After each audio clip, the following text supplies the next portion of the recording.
I'm at Dubba. We're here at the Element Optics stand, and we've got quite a few new products to showcase today, which is really exciting. We did announce these at SHOT Show, but this is the first time we're able to show to the sort of European audience. I'll start with our rangefinders. We've got 3 new rangefinders, 2 handheld and 1 weapon mounted. The handheld rangefinders come in the form of the Helix 1500, which is a very compact 1,500 meter capable ballistic rangefinder, and then we've got the Titan 3K, which is the long range 3,000 meter version. Now these both have a transparent OLED display. They both have our Element ballistics chip inside, so essentially you create a ballistic profile on your phone, send it over, and then you range something, it will tell you your firing solution straight away, which is really cool.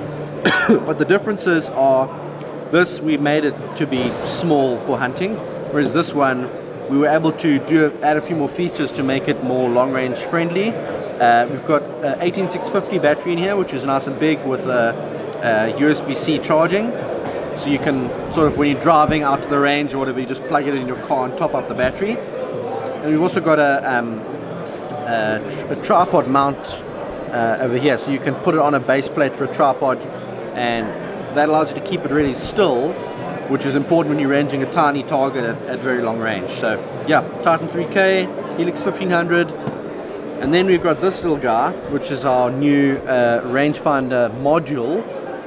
This has the same ballistic chip that these have, so it's the Element ballistics software. The difference with this is, instead of having a viewfinder that you look through, this doesn't have a viewfinder. Your scope becomes your viewfinder, so you'll mount this somewhere on your rifle or on your scope. You'll zero the rangefinder beam to your scope using the turrets, and then when you range, it will not only give you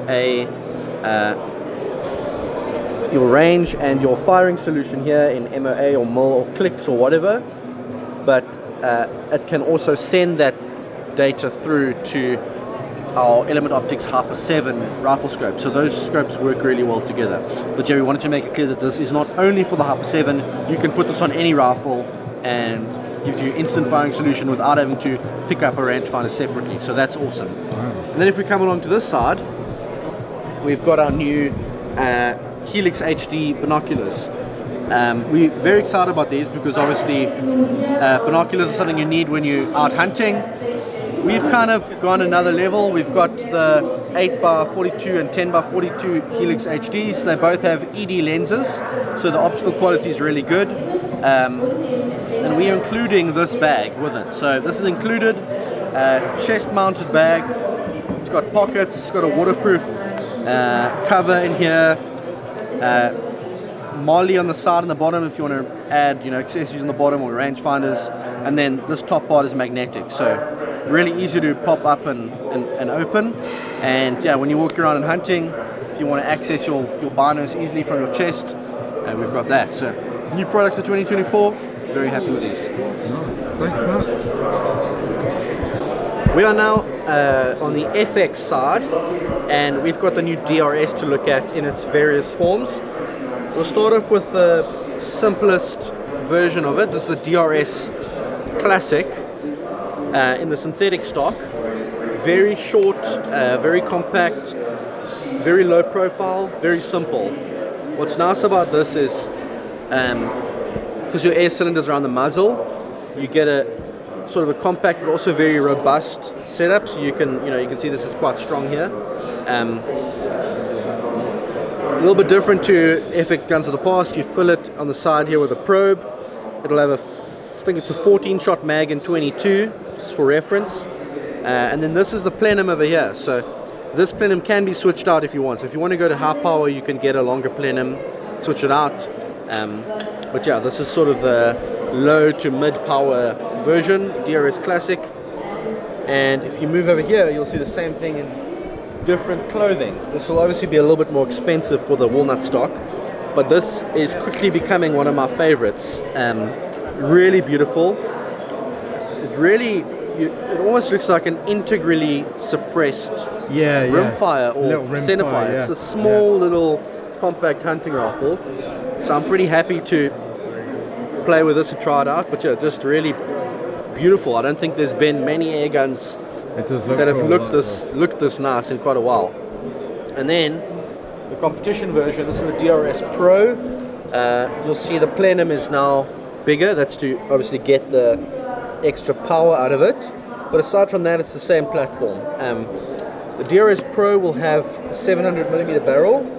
This one is actually a carbon fiber cylinder around the barrel, so very sort of light. You can actually handle a higher pressure than the aluminium barrel. But yeah, the main feature of this is really the MDT ACC Elite chassis, which just takes this gun to a different level, balances it out really nicely. You'll see here this also has the higher Picatinny rail on it, so just gets you that height that you need to use a bigger objective lens scope and to clear the entire magazine underneath here.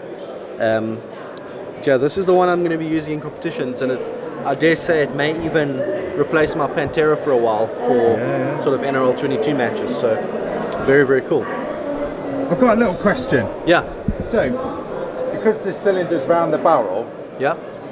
when there's obviously that pressure's going to change, would that affect the actual barrel, as in?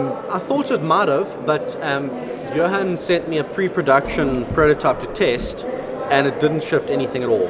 Right, I was a little bit surprised about that. But so what they've done is the barrel over here is very, very rigidly held in place. Yeah. And then at the end here, the barrel is actually, it's not tightly held in place. There's an O-ring that stops the air from escaping. Yeah. But if your expansion coefficient of the tube and the barrel is different, the tube can slide over the barrel. Oh, I see. And if you put a silence on the end here, you're actually threading it onto the tube, not onto the barrel. Ah, okay. So the barrel's free to expand in and out. And I did not see any point of impact shift when I've tested at high power. So, okay. yeah. That's interesting. Okay. Awesome.